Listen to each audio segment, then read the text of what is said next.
Ito ang Presidential Broadcast Service. Radyo Pilipinas. Radyo Publiko ng Bagong Pilipinas para sa Bagong Pilipino. Naghahatid ng mahahalagang balita at impormasyon na guugnay ng pamahalaan sa sambayanan. Tulay sa himpapawid ng serbisyo publiko. Radyo Pilipinas. Radyo Publiko. Ang boses ng Pangulo. Sa Iloilo, Radyo Pilipinas. 585 AM. Oras sa Radyo Pilipinas, alas 4:05 sa hapon. Gikan sa hulog balitaan sa PBS, Radyo Pilipinas, Iloilo.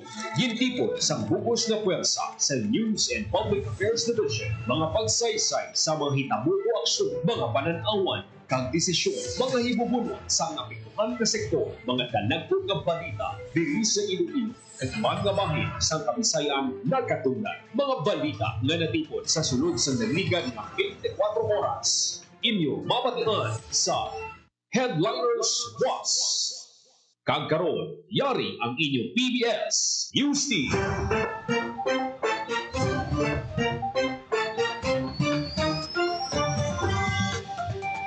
Mayong hapon, ini ang Headliners Watch. Biyernes, Agosto 15, tuwing 2025. Inyong inyo tagbalita, Joseph Paul Nobles sa Taros. Kagkaroon sa mga Pangulong Tinanan. Wapatay sa naglundan nga aksidente sa Lawigan, San Joaquin, Iloilo. DPWH Central Office nagpadala na sa mga tinawag mag-inspeksyon sa flood control project sa Iloilo City sa Mayor Rice sa Treñas. Kontrata para sa iwaton ng feasibility study para sa Metro Iloilo Integrated Transport System Project ginpirmahan. Ginto nagpadala sa DOST-6 o kung nagpadulong sa DOST-6 para istoryahan ang mga SMT opportunities sa Capiz. Mga pumuloy sa syudad mahimo maka-avail sa libre nga bulong sa nagkalailang Uswag Pharmacy, City Pharmacy sa City Hall, formal na nga ginbuksan. Mga jail warden kag chiefs of offices ng BJMP6 nagnegatibo sa surprise drug test. Post-disaster needs assessment team gintukod para sa post-calamity recovery sang Antique. Kagkaroon sa detalye na sa aton mga balita. Radyo Pilipinas. Radyo Pilipinas News. Patay ang driver sa public utility jeepney kag isa ka pasahero sa nagluntan nga aksidente sa sitio Katigpan, Lawigan, San Joaquin. Ang driver ginkilalang si alias Lloyd, 32 anyos, kag residente sa barangay Kataan, San Joaquin, samtang ang pasahero ginkilalang si alias Ann, residente sa barangay Icores, San Joaquin. Sino kay Police Captain Chrysler John Ledesma, hepe sa San Joaquin Municipal Police Station, halin sa Iloilo City ang jeep sa nadulaan ini sang kontrol kag nakabunggo sa isa ka puno. Gindala sa ospital ang driver kag mga pasahero apang ginbawian gid sang kabuyang duha bangod sang patal nga mga pilas. Radyo Pilipinas. Radyo Pilipinas News. Central Office nagpadala na sa mga tinawag mag-inspeksyon sa flood control project sa Iloilo City. Detalye sang balita sa report ni Janelle Baclay. Radyo Pilipinas. Radyo Pilipinas Report. Ngayon kumpirma ni Iloilo City Mayor Rice Treñas ang presensya sa pinaka-personal sa Department of Public Works and Highway Central Office na mag-inspeksyon sa pinaka-flood control project sa syudad sa Iloilo. Kabayan sa pangabay sa alkalde nga koordinasyon sa pagpatuman sa mga proyekto ginpayag sa mga padayon ng pakigangot sa iya sa DPWH sa ilang mga plano. Handa man ang alkalde sa pag-atag sang suporta sa ginapatigayon ng investigasyon sa ahensya kasunod sa manda ni Presidente Ferdinand Marcos Jr. Bugos ang pagpati ni Treñas sa nanging assessment sa Presidente nga may kapalpakan kag delay ang pila ka flood control projects nga nagakadapat usisaon dugang pa sa alkalde. Para sa Bagong Pilipinas, Janelle Baclay, Radyo Pilipinas. Radyo Pilipinas. Radyo Pilipinas News. Nagpirmahan na isang kontrata ang Iloilo City Government nga gintiglawas ni Mayor Rice Treñas, kaupo ng Sueco International upod sa Project Urban Regional Planner si Alexander Cochrane kasunod sa opisyal nga pagsugod sa feasibility study para sa Metro Iloilo Integrated Transport System. Giniwat ang ceremonial signing sa City Hall Penthouse subong adlaw Agosto 15 sa nagsilbi mga witness ang pila ka alkalde gikan sa kabanwahanan nga miyembro sang Migensi. Sa interview sa katapos ang media kay Mayor Raisa Treñas, ginpahayag niya nga dako gidang mabulig sang feasibility study agud matun-an sa kung paano pa mapasanyog ang transportation, estado sang trapiko kag kung anong areas sang transportation system ang kinahanglan nga ma-develop yara sa 6 million Swedish krona o 33 million pesos ang ginpain nga pondo sa pagtuon nga magalawig sang isa ka tuig. Lakip naman sa mga sakop sang pagtuon namong ang katapos ng Migensi LGUs nga mong Iloilo City, Province of Guimaras, Banwa sang Pavia, San Miguel, Uton, Leganes, Santa Barbara, kag Cabanatuan. Radyo Pilipinas, Radyo Pilipinas, Radyo Pilipinas News. Congressman Howard Ginto nagpadalagan o kung nagpadulong sa DOST-6 para maistoryahan ang mga S&T opportunities sa Capiz. Detalye sang balita sa report ni Hope Torrechante. Radyo Pilipinas, Radyo Pilipinas. Ginabi-abi sa Department of Science and Technology Region 6 ang presensya ni Capiz 1st District Representative Howard Ginto. Tinutuyos ang pagpakikita sa lawmaker sa Regional Office ng DOST na mahambala ng oportunidad sa sensya kag teknolohiya sa Primer Distrito sa Capiz. Gin-present ni Regional Director Rowan Hilonga ang mga flagship programs ng DOST na ginalakipan sang Small Enterprise Technology Upgrading Program, Grants in Aid, Community Empowerment through Science and Technology, kag iban pa. Ginpabaluman sa Ginto sa mga DOST-assisted projects sa 1st District ng Capiz nga nakasentro sa aquaculture, agriculture, kag suporta sa mga micro, small, and medium enterprises. Para sa Bagong Pilipinas, Hope Torrechante, Radyo Pilipinas, Radyo Publiko. Radyo Pilipinas, Radyo Pilipinas News. Radyo Pilipinas, Radyo Pilipinas News. Samtang sa ibang panaton nga balita, mga pumuluy sang syudad mahimo maka-avail sang libre nga bulong sa nagkalain-lain nga uswag pharmacy, City Pharmacy sa City Hall. Formal na nga ginbuksan. Detalye sa balita sa report ni Janelle Baclay. Radyo Pilipinas, Radyo Pilipinas. Agod pa siguro nga maka-access ang bulong mga pumulo sa siyudad sa Iloilo padayon ng pagserbisyo sa uswag Iloilo City Pharmacy sa nagkalain-lain nga District Health Center sa siyudad. Ginbuksan na sa publiko ang Iloilo City Pharmacy sa second floor sa Iloilo City Hall sa dihang pangunahan ni Mayor Raisa Treñas ang pagbukas ng parmasya. Suno kay Mayor Raisa Treñas, mas madamo para parmasya na tara na buksan kaging payag man sini ang plano sa siyudad sa pagpahamtang sa mga mega health centers na mahimo mapadulungan sa pumuluyo nga nagkinahanglan sa serbisyo medikal. May masobra naman sa 70 ka isang bulong ang mahimo mabil sa pharmacy sa diin kabuylog sa siyudad sa programa ang PhilHealth. Agon makaabot sa libre nga bulong, kinahanglan magpakonsulta sa mga doktor nga yara sa mga district health centers ng siyudad kag magpangayo sang resita nga sarang magpakita sa Iloilo City Uswag Pharmacy. Para sa Bagong Pilipinas, Janelle Baclay, Radyo Pilipinas, Radyo Publiko. Radyo Pilipinas, Radyo Pilipinas, Radyo Pilipinas News. O sa surprise drug test ang 51 ka personnel sa Bureau of Jail Management and Penology Region 6. Sunod kay BJMP 6 spokesperson Juniven Ray Umanhay, ang surprise drug test ginpatigan samtang nagahiwat ang BJMP 6 sa second quarter management conference. Ang mga personnel nga ginpaidalom sa drug test ginalakipan sa 19 ka jail warden kag 32 ka chiefs of offices ug personnel sa Bureau of Jail Management and Penology 6. Katuyuan sa surprise drug test ang mamintinar sa mga personnel ang ila disiplina kag integridad bilang mga katapo sa BJMP 6. Radyo Pilipinas, Radyo Pilipinas News. Post-disaster needs assessment team gintukod para sa post-calamity recovery sa Antique. Detalye sa balita sa report ni Hope Torrechante. Radyo Pilipinas, Radyo Pilipinas Report. Nagtukod si Antique Governor Paulo Javier sa post-disaster needs assessment team na magapanguna sang damage assessment kag recovery planning pagkatapos ang nag-agi nga sunod-sunod nga bagyo. Kadungan sini, ginmanduan ni Governor Javier ang PDNA team na magsugod na sa pagsapol sa mga local government units na naapektuhan sang ginpabasko nga habagat sang Hulyo. Sa karon natapos na sang team ang Sebaste kag Kulasi sa diin ang consolidated data sang nangin assessment sa duha ka banwa ang igalakip sa opisyal nga PDNA report nga magaserbe naman nga foundation sang Provincial Recovery and Rehabilitation Plan o kon PRRP. Para sa Bagong Pilipinas, Hope Torrechante, Radyo Pilipinas, Radyo Publiko. Radyo Pilipinas, Radyo Pilipinas Pilipinas News. OCD6 nag-turnover sang shelter repair kit sa probinsya sang Antique. Detalye sang balita sa report ni Hope Torrechante. Radyo Pilipinas Report.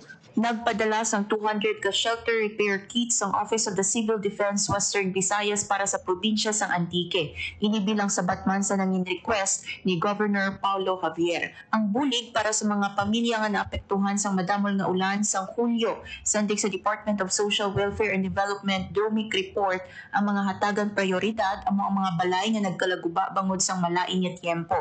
Kada shelter kits may ara sang pliers, pala, crosscut saw, martilyo, crowbar, snip, lubid, lansang, kag measuring tape. Nagpalabot naman sang iya pagpasalamat si Governor Javier. Para sa Bagong Pilipinas, Hope Torrechante, Radyo Pilipinas, Radyo Publiko.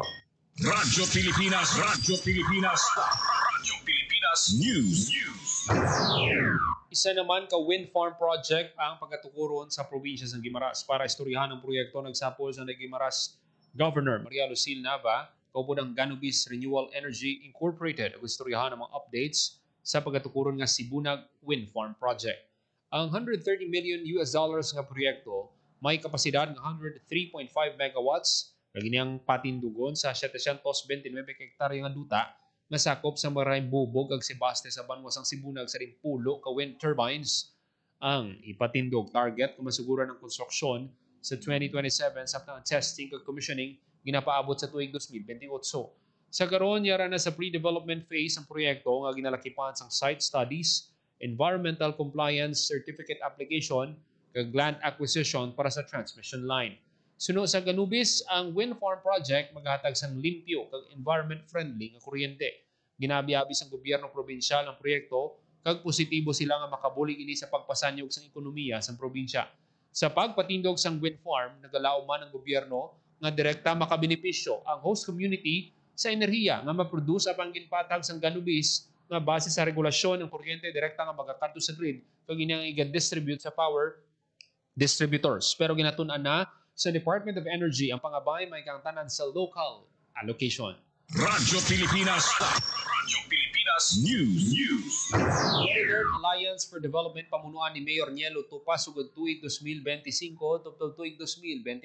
Detalye sang balita sa report ni Hope Torrechante. Radyo Pilipinas Report. Gin-elect na ang mga bago nga mga opisyales ng Northern Iloilo Alliance for Development na ginabugusan sang 11 kakabanwahanan sa 5 distrito sang Iloilo. Chairperson sang alyansa si Mayor Nielo Tupa sang Barotac Viejo, samtang vice niya si Mayor John Aying sang Sara. Gin-elect na secretary sang NIAD si Mayor Loida Espinosa sang Ahuy, samtang si Mayor Sally Lopez sang San Dionisio ang assistant secretary.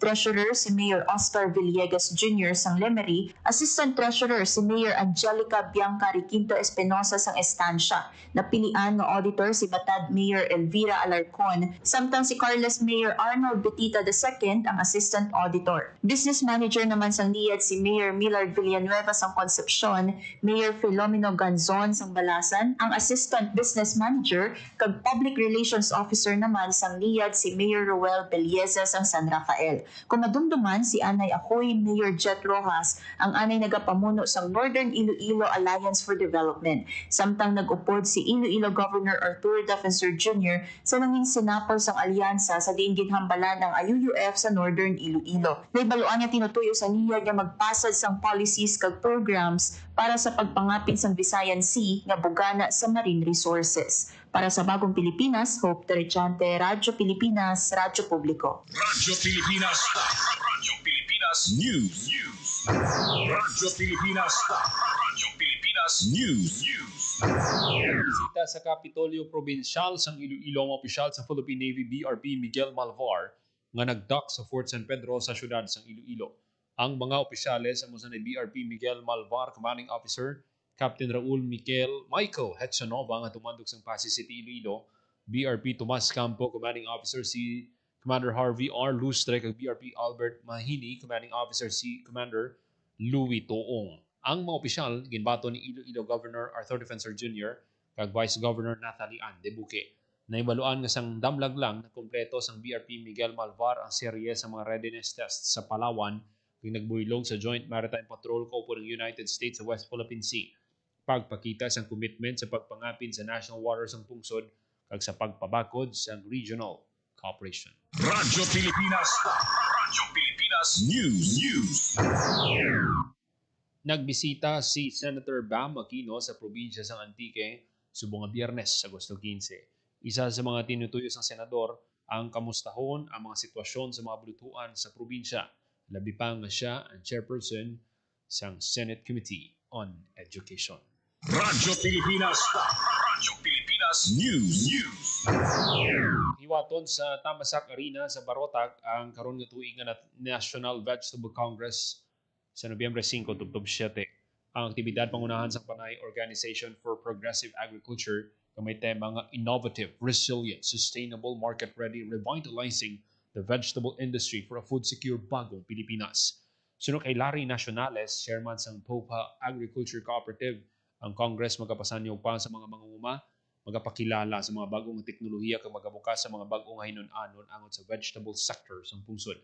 Ang National Vegetable Congress hatag punto sa pagpananom sa utanon sa idalon sa bagong Pilipinas ka magapatpat sa mga pagtinghwa sa pungsod sa agricultural modernization kag food security. Ang mga regional representatives magapakigbahin man sa Regional Action Planning Workshop sa tuyo nga magkatukod sa isa ka mapag-on na vegetable industry roadmap. May araman sa hiwaton nga farm visits para sa hands-on learning sa mga agricultural innovation. Kadungan sa aktibidad ginalauman ang inaugurasyon sang regional food terminal sa New Lucena gindisenyo para paayuhon ang food distribution kag logistics sa rehiyon. Radyo Pilipinas. Radyo Pilipinas News. Formal na ginlunsar sa Department of Trade and Industry Western Visayas ang ikaduha nga batch sang Kapatid Mentor Me Money and Market Encounter. Ang batch ginalakipan sa 50 ka micro, small, and medium enterprises gikan sa nanuhay-tuhay nga sektor. Sa sulod sang pulo ka semana, mga mentees magatuon kapag atudloan sa kung paano epektibo nga mapasanyog ang magagmay nga negosyo. Sa iya nangin opening message gininganyo ni DTI OIC, Assistant Regional Director, ang mga mentees nga magtuo sa proseso. Bangod ang ilang mga negosyo may kasara nga maghatag sa trabaho kag magbulig pasanyog sa ekonomiya. Bilang labing una nga KMME coordinator sa iyong gindumduman ni Yosores kung paano nagsanyog ang programa bilang isa ka mapag-on nga virtual mentoring platform nga nagbulig pauswag sa mga magagmay nga negosyo. Radyo Pilipinas. Radyo Pilipinas News. Salamatan sa Department of Trade and Industry Western Visayas ang nangin nako nga bulig sa mga negosyo center sa pagpasanyog sa negosyo sa rehiyon. Ang pagpasalamat ni palabot ni OIC Assistant Regional Director Mutia Yosores sa giniwat nga online negosyo center mid-year assessment. Suno kay Yosores ang kada business counselor sa negosyo center mayara sa importante nga papel, partikular ang pagserbi bilang unang representasyon sa DTI sa kabanwahanan kag probinsya dugang pa niya negosyo centers nagaserbi nga touch point sa mga mismis labi na sa ila palamang kutanon tuwi sa pagnegosyo. Nagalaon si Yosores nga ipabilin sa mga business counselors ang core values ng DTI kag padayon nga magdulong sa serbisyo nga labaw pa sa ginalauman. Radyo Pilipinas. Radyo Pilipinas News. Nagtakpan si Barangay Kagawad Alvin Haranilia sa San Pedro Molo, Iloilo City nga nagtakod sang kaugalingon nga kuryente sa iban nga balay nga wala sang otorisasyon sa distribution utility. Nadakpan ang Kagawad matapos nagiwat sang follow-up operation ang More Electric Power Corporation sang Huwebes sang gabi. Gilayon nga gindala si Haranilia sang kapulisan sa presinto. Agud dito na lang magpatag. Antes sinindakpan na siya sang Task Force Bultay sa illegal nga nagakonekta sa kuryente sa Barangay Hall sang San Pedro sa distrito sang Molo. Radyo Pilipinas. Radyo Pilipinas News. Di Bacolod, ginahitso na ang mga plano para sa Terra Madre Asia Pacific 2025. Detalye sa balita sa report ni Hope Torrechante. Radyo Pilipinas. Radyo Pilipinas. Report.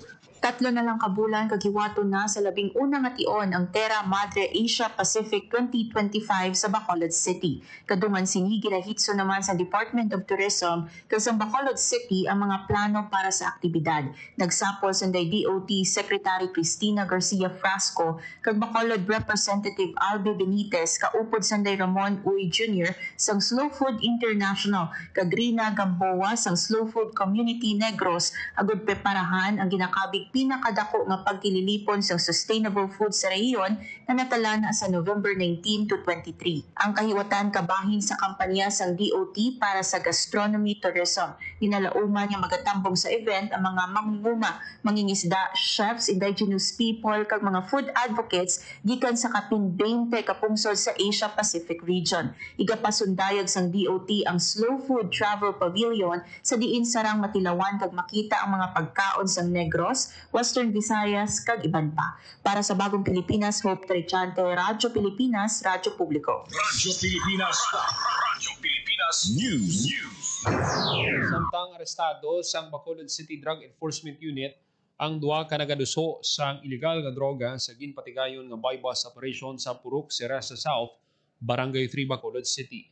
Ang mga suspect ginkilala nga si alias Roberto, 39 anyos, kag residente sa Barangay 3, Bacolod City, alias Ray, 25 anyos, kag residente man sa Barangay 3, Bacolod City. Ang mga suspect nakuhaan sang 110 grams ng shabu nga nagabalor sang 748,000 pesos. Ang buy-bust operation ang ginpangunahan ni CDO Chief Police Lieutenant Colonel Antonio Benitez Jr. Ang mga arestado kag mga nakumpiska nga ebidensya nga na sa kustudiya sa Bacolod City Police Office for proper disposition kag pagpasaka sa kaso sa korte. Nagapabilin nga komitido ang Bacolod City Police Office nga pasangkaron pa ang anti-illegal drugs operations to ensure ang malinong kag matawhay kag drug-free nga Bacolod City.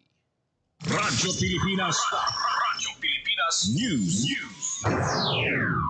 Oras sa Radyo Pilipinas, alas 4:26 sa hapon.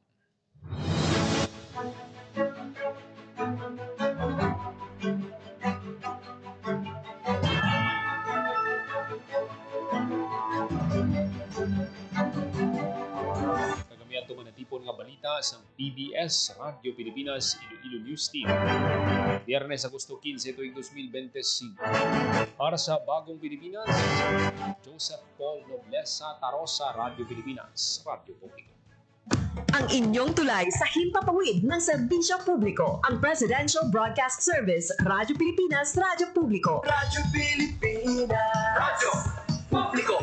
Kinilala ng pang-international at prestigyosong Asia Pacific Broadcasting Plus Awards 2025 para sa kategorya ng Government Streaming. Ito ay dahil sa epektibo nitong pagsasanib ng mga tradisyonal na media tulad ng telebisyon, radyo at print para masabayan ang mabilis na pag-inog ng mundo ng digital at social media tungo sa mas epektibong paghahatid ng mahahalaga at napapanahong mga impormasyon sa mamamayang Pilipino. Kinilala rin ang Radyo Pilipinas dahil sa patuloy na pag-akyat ng rating. Ngayon ay matatag sa pang-4 na pwesto sa Mega Manila ayon sa pinakahuling Nielsen Radio Audience Measurement Survey. At sa social media, nakamit ang mahigit 2,000% pagtaas ng bilang ng mga sumusubaybay sa Radyo Pilipinas page sa unang bahagi ng 2025. Patunay ito na ang inyong Radyo Pilipinas Radyo Publiko ay tunay na kaagapay ng inyong pamahalaan sa paghahatid ng serbisyo sa mga mamamayang Pilipino. Mula sa aming lahat, sa ngalan ng inyong pamunuan at mga kawani ng Presidential Broadcast Service, kasama ang inyong mga himpilan ng Radyo Pilipinas sa buong kapuluan. Maraming salamat po sa inyong lahat, sa inyong pagtangkilik at pagkilala. Radyo Pilipinas. Radyo Publiko. Akala ko dati,